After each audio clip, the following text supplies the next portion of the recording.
Hello everyone. Hope everybody is well. I'm Shudip Guho, History faculty.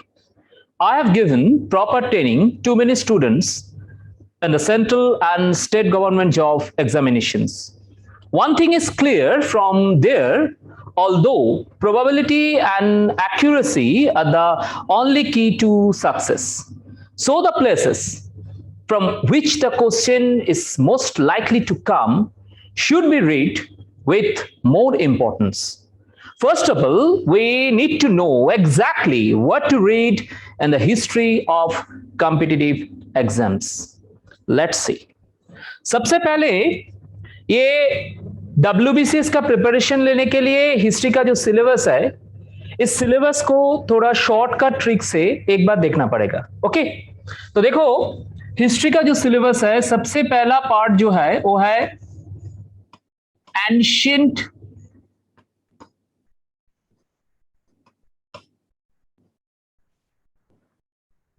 Indian history.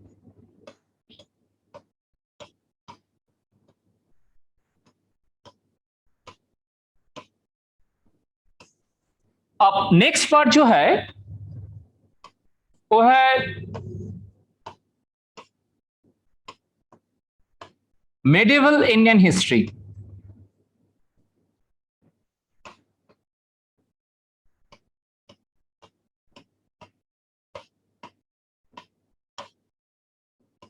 And next जो part है वो है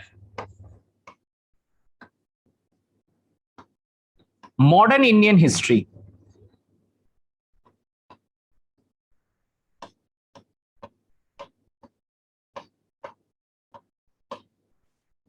अब बात यह है कि ये जो एंशिएंट है, मीडिएवल है और मॉडर्न इंडियन हिस्ट्री है, इसका फेस क्या है.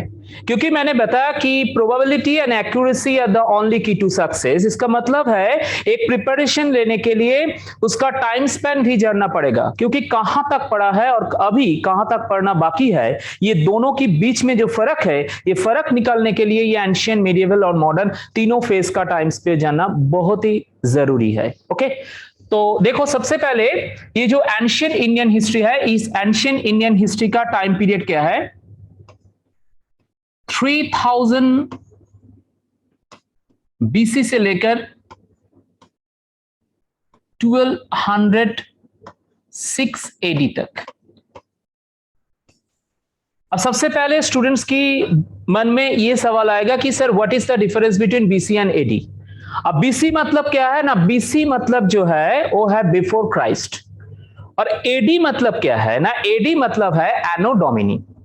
तो अब देखना है कि 3000 बीसी से लेकर 1206 एडी तक जो पीरियड है, ये 3000 बीसी का एसेंस क्या है और 1206 एडी का एसेंस क्या है. अब 3000 बीसी का एसेंस ये है कि beginning part of approx date of Indus valley civilization, and significance of 1206 AD, beginning of slave dynasty, reign of Qutb-ud-Din Aibak. तो माय डियर स्टूडेंट्स देखो, अगर 1206 एडी तक एंशिएंट इंडियन हिस्ट्री का फेज खत्म हो जाए तो इसका मतलब है मेडिवल इंडियन हिस्ट्री जो है उसका फेज जो है वो 1206 एडी से ही स्टार्ट हो रहा है. क्योंकि ये जो फेज है 1206 एडी, ये एक वाटरशेड है between two phase. One is ancient Indian history and another is medieval Indian history. तो देखते हैं कि आप देखोगे मेडिवल इंडियन हिस्ट्री का जो पार्ट है ये है 1206 एडी से लेकर 1707 एडी तक. अब 1206 एडी तो slave dynasty, beginning part of Qutubuddin Aibak, reign of Qutubuddin Aibak. लेकिन 1707 एडी जो है इसका एसेंस क्या है कि 1707 एडी जो है डेथ ऑफ औरंगजेब.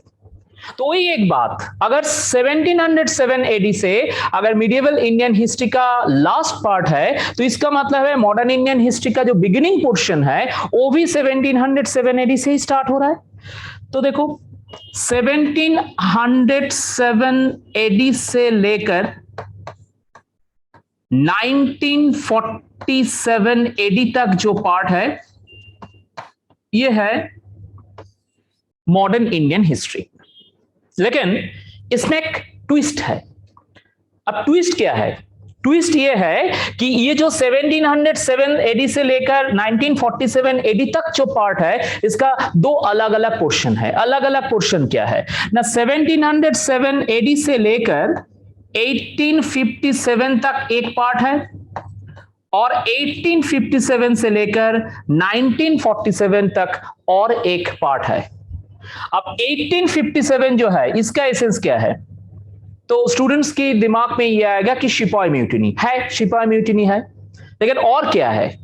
अब देखो कि ये जो 1707 एडी है ना, मिडिवल इंडियन हिस्ट्री का last part death of Aurangzeb है, डेथ ऑफ औरंगजेब। लेकिन मुगल डायनेस्टी का अंत नहीं हुआ है, क्योंकि आफ्टर औरंगजेब बहादुर शाह 1, जहांगीर शाह, फारूक शाह, मोहम्मद शाह, ये बहुत सारे मुगल रूलर जो है उन्होंने अपना राज चलाया है। सबसे लास्ट पार्ट जो है वो है बहादुर शाह सेकंड और बहादुर शाह जफर।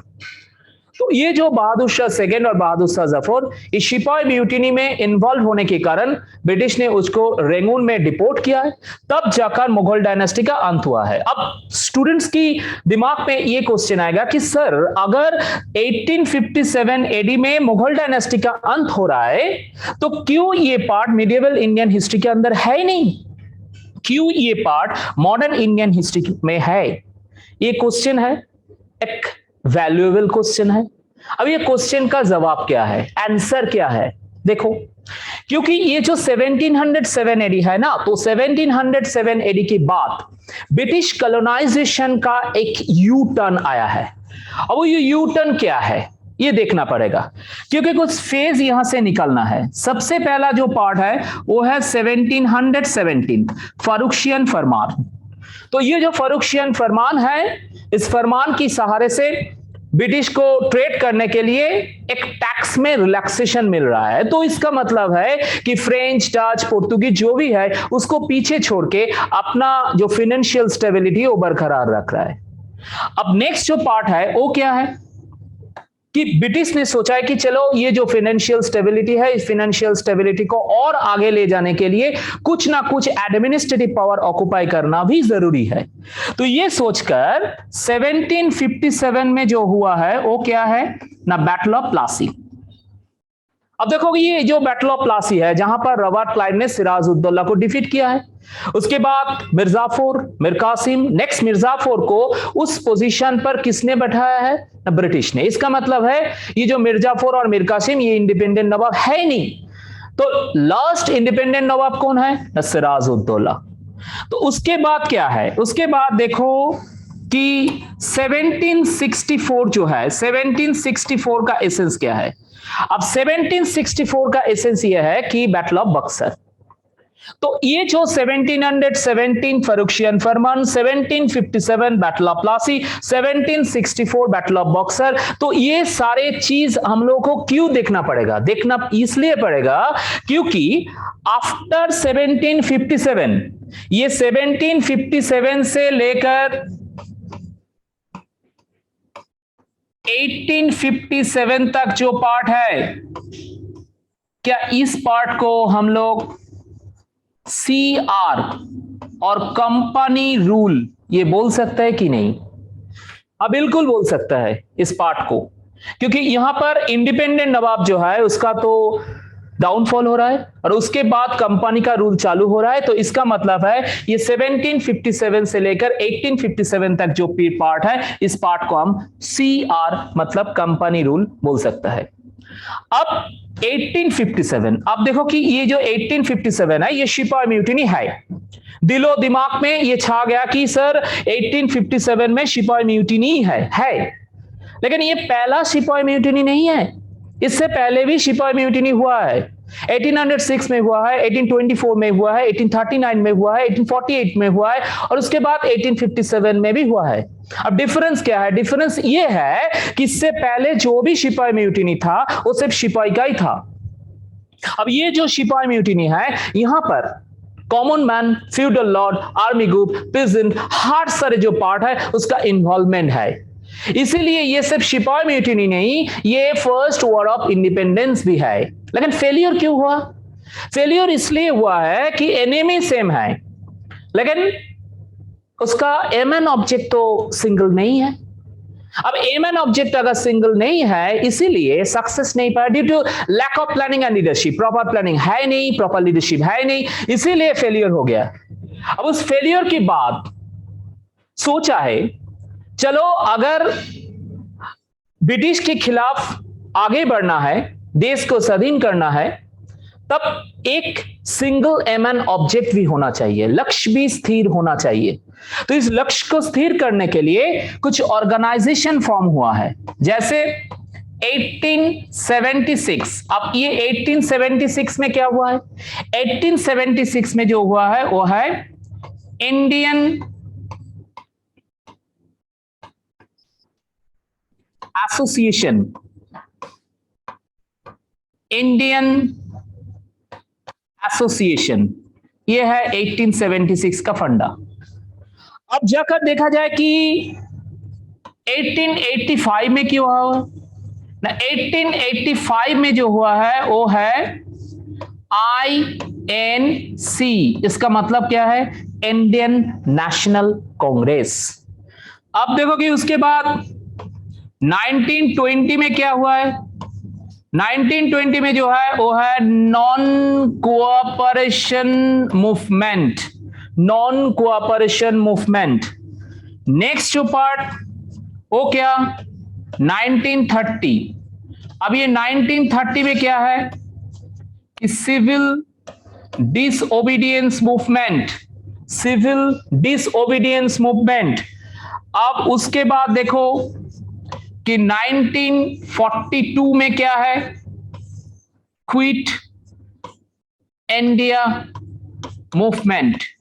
तो माय डियर स्टूडेंट्स, ये फॉलो करो कि 1857 सिपाही म्यूटिनी के बाद जो पार्ट आया है, सबसे पहले 1876 में इंडियन एसोसिएशन, उसके बाद 1885 में आईएनसी इंडियन नेशनल कांग्रेस, उसके बाद 1920 में नॉन कोऑपरेशन मूवमेंट, उसके बाद 1930 में civil disobedience movement, and finally 1942 में quit India movement, and finally 1947 में इंडियन इंडिपेंडेंस। तो ये जो पोर्शन है, क्या इस पोर्शन को हम लोग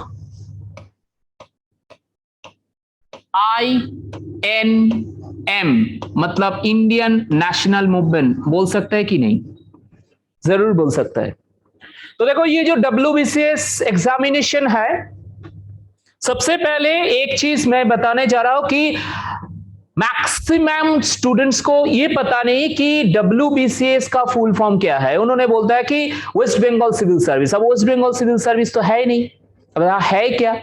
waste Bengal civil service executive etcetera examination, ये है full form of WBCS, West Bengal civil service executive etcetera examination. तो वहां पर जो हिस्ट्री है, प्रीलिम्स मेंस दोनों पार्ट के लिए हिस्ट्री का दो अलग अलग डिवीजन है। एक तो है इंडियन हिस्ट्री, जिसका पार्ट है यहां से लेकर यहां तक। इसका मतलब है इंडस वैली सिविलाइजेशन से लेकर सिपाही म्यूटिनी से पहले जो पार्ट पोर्शन है वो है इंडियन हिस्ट्री। अब इंडियन नेशनल मूवमेंट क्या है कि सिपाही म्यूटिनी से लेकर ये जो 1947, इसका मतलब है इंडियन इंडिपेंडेंस, ये जो पोर्शन है, इस पोर्शन को हम लोग बोल सकते हैं कि INM। अब प्रीलिम्स में इंडियन हिस्ट्री है 25 मार्क्स और INM है 25 मार्क्स। मेंस पर ये है इंडियन हिस्ट्री है 50 मार्क्स और INM है 50 मार्क्स। इसका मतलब ये है कि question pattern are same, syllabus are same, but number distribution are different. तो नजर ये रखना चाहिए कि मेंस का प्रिपरेशन लेना है तो प्रीलिम्स और मेंस दोनों ही कवर हो जाएगा। ओके, तो ये है बेसिक सिलेबस। अब एक टॉपिक थोड़ा डिस्कस करते हैं कि वो टॉपिक क्या है। अब देखो कि बिगिनिंग पोर्शन ये है, तो यहां से ही स्टार्ट करता है। तो वो टॉपिक क्या है ना? वो टॉपिक है इंडस वैली सिविलाइजेशन। ओके, चलो देखते हैं।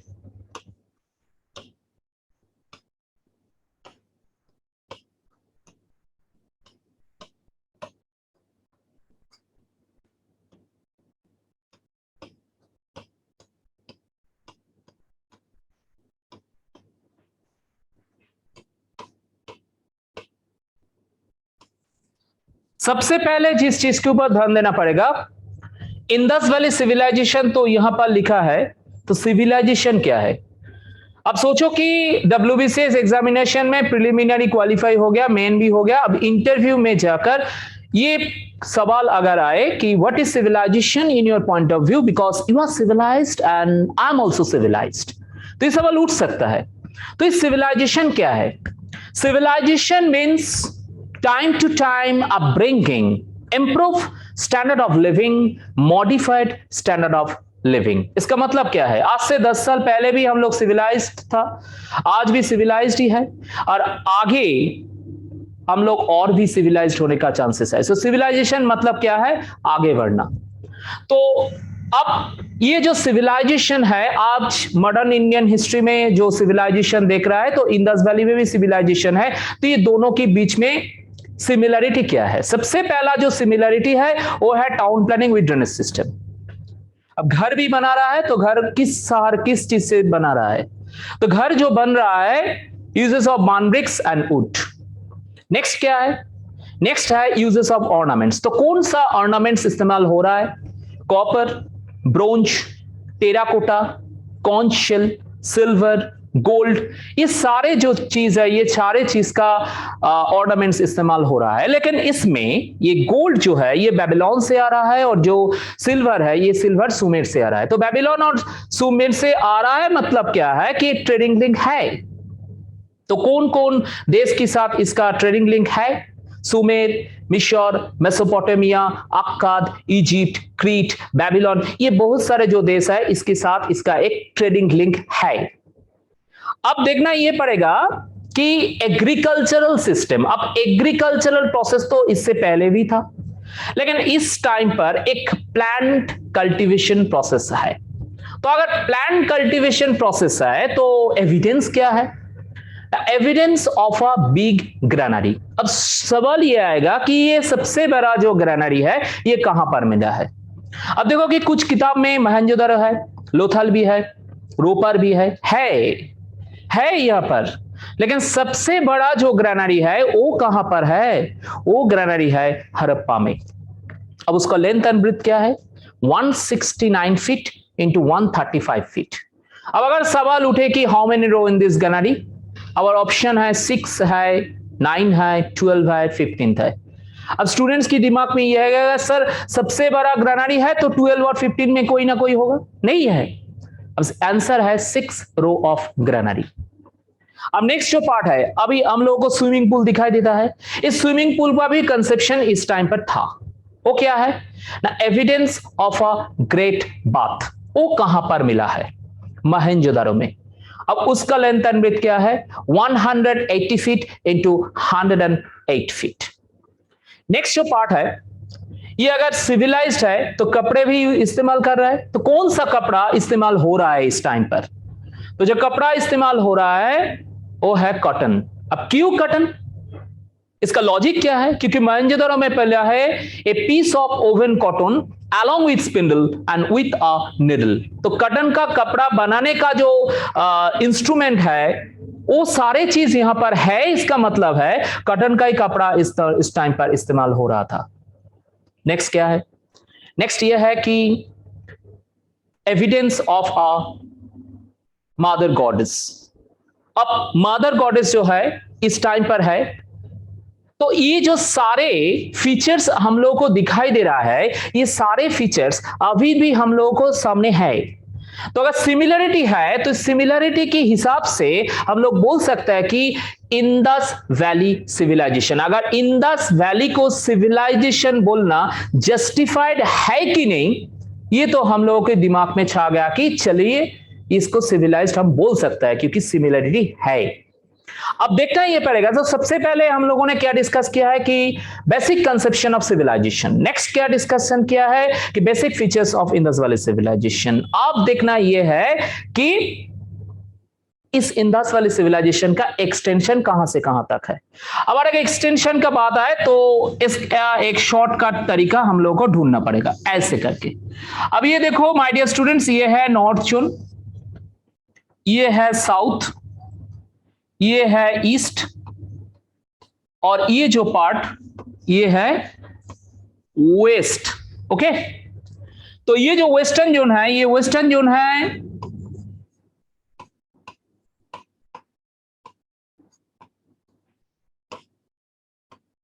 सूत कागेंदर इन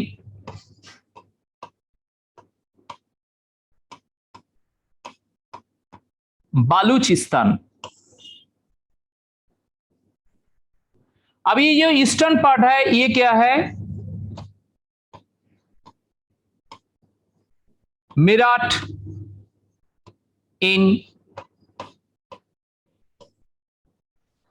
यूपी, इसको हम लोग आलमगीरपुर भी बोल सकते हैं। ओके, अब नेक्स्ट जो है नॉर्थ पर है मंदा इन जम्मू एंड कश्मीर।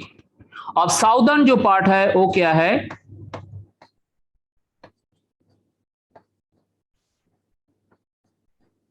दियामाबाद इन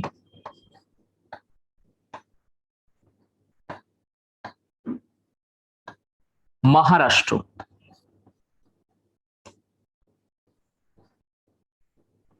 तो देखो ये है northern zone, Manda in Jammu and Kashmir, यहां से लेकर साउदर्न पार्ट जो है वो है दियामाबाद इन महाराष्ट्र। ईस्टर्न पार्ट जो है वो है मेरठ इन यूपी, वहां से लेकर वेस्टर्न पार्ट जो है वो है सूत कागेंदर इन बालूचिस्तान। तो ये है नॉर्थ साउथ ईस्ट वेस्ट। तो ये जो नॉर्थ साउथ ईस्ट वेस्ट है, ये इसके अंदर बहुत सारे साइड है, जैसे कि हड़प्पा है, मोहनजोदारो है, चान्होदारो है, कालीबंगान है, लोथल है। तो ये जो सारे पोर्शन है, ये सारे पोर्शन को शॉर्टकट ट्रिक से कैसे पढ़े? तो इस शॉर्टकट ट्रिक से पढ़ने के लिए एक इजीएस्ट वे हमको लोगों को ढूंढना पड़ेगा। तो देखो वो शॉर्टकट ट्रिक्स क्या है? तो वो शॉर्टकट ट्रिक्स ये है कि एक चार्ट बनाना पड़ेगा। तो चार्ट क्या है? ऐसे करके पढ़ सकते हो, ये एक इजी एक्स मेथड है। सबसे पहला जो पोर्शन है वो है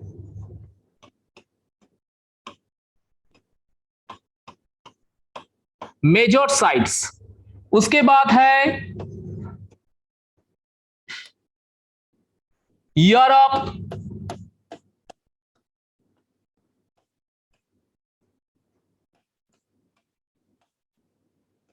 एक्सकैवेशन, उसके बाद है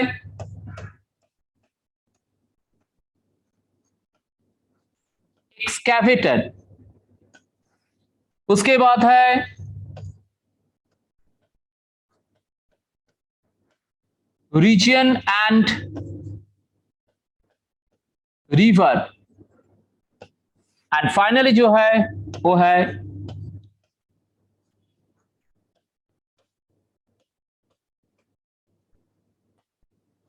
इंपॉर्टेंस। अगर ऐसे करके पढ़े तो बहुत सारे ऑब्जेक्टिव क्वेश्चन ये एक ही चार्ट के अंदर हो जाएगा, कंप्लीट हो जाएगा। क्योंकि कॉम्पिटिटिव एग्जाम्स में पढ़ने के लिए सबसे पहले शॉर्टकट ट्रिक्स ढूंढना चाहिए, एक इजीएस्ट वे पकड़ना पड़ेगा। क्योंकि अगर सिलेबस तो बड़ा है, बहुत सारे क्वेश्चन है, तो इतने सारे क्वेश्चन को कैसे इजीएस्ट तरीके से कवर करना है, तो इसीलिए ये जो चार्ट है ये फॉलो करना पड़ेगा। जैसे देखो मेजर साइट्स है, ईयर ऑफ एक्सकैवेशन है, एक्सकैवेटर है, रीजन एंड रिवर है, इंपॉर्टेंस है। कुछ एग्जांपल मैं दे रहा हूं इस कास्ट में, ओके। क्योंकि अब देखो कि यहां पर सपोज सोचो कि मेजर साइट्स जो है Harappa,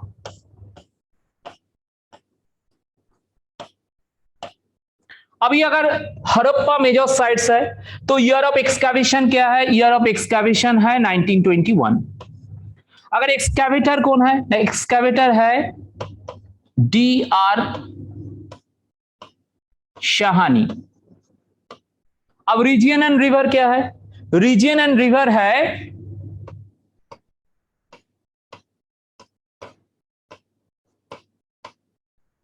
मोंटोगोमरी district of Punjab on the left bank of Ravi. Montgomery district of Punjab on the left bank of Ravi. Okay, अब इसका इंपॉर्टेंस क्या है? सपोज सोचो कि ये पहला इंपॉर्टेंस क्या है? The evidence of a big granary. अब अगर evidence of a big granary बता रहा है तो उसका लेंथ एंड ब्रेथ भी बताना पड़ेगा। तो evidence of a big granary with in bracket 169 feet into 135 feet. क्या बताया? Evidence of a big granary with in bracket 169 feet into 135 feet with 6 रो। ये था पहला पॉइंट। अब सेकेंड पॉइंट है तो कैसे? अब सेकेंड पॉइंट है evidence of two types of burial.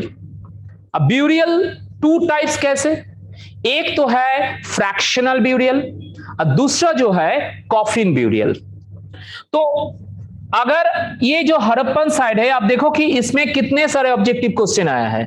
Year of excavation क्या है, एक्सकैवेटर क्या है, रीजन एंड रिवर क्या है और इंपॉर्टेंस क्या है। और एक साइड मैं दिखाने जा रहा हूं, वो क्या है? मोहेंजोदारो।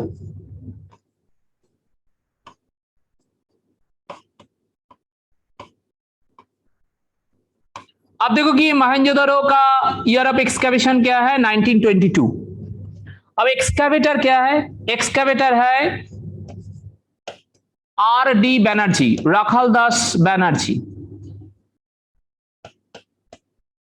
अब रीजन एंड रिवर क्या है?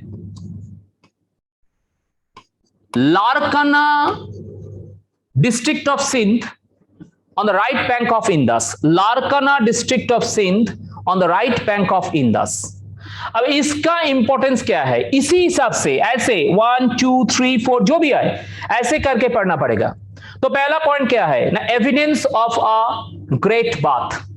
अब उसका लेंथ एंड ब्रेथ क्या है? 180 फीट इंटू 108 फीट। अब नेक्स्ट पॉइंट क्या है? नेक्स्ट पॉइंट है human skeleton showing foreign invasion. अगर human skeleton showing foreign invasion तो इसका मतलब कोई ना कोई फॉरेन इन्वेंट तो हुआ था। तो इसीलिए मोहेंजोदारो का और एक नाम भी है, वो क्या है? Mount of dead. क्या है? Mount of dead. अब नेक्स्ट पॉइंट क्या है? नेक्स्ट पॉइंट ये है कि a piece of woven cotton along with spindle and with a needle. क्या बताया? A piece of woven cotton along with spindle and with a needle. तो इसका मतलब है कटन का कपड़ा इस टाइम पे इस्तेमाल हो रहा है। तो ये है तरीका। तो बहुत सारे साइड है, ऐसे मैंने 2 साइड बताया। तो अगर इसी हिसाब से अगर कॉम्पिटिटिव एग्जाम्स का प्रिपरेशन हो जाए तो इसमें किसी को कोई प्रॉब्लम नहीं आएगा। तो प्रीलिम्स भी कवर हो जाएगा और मेंस भी कवर हो जाएगा।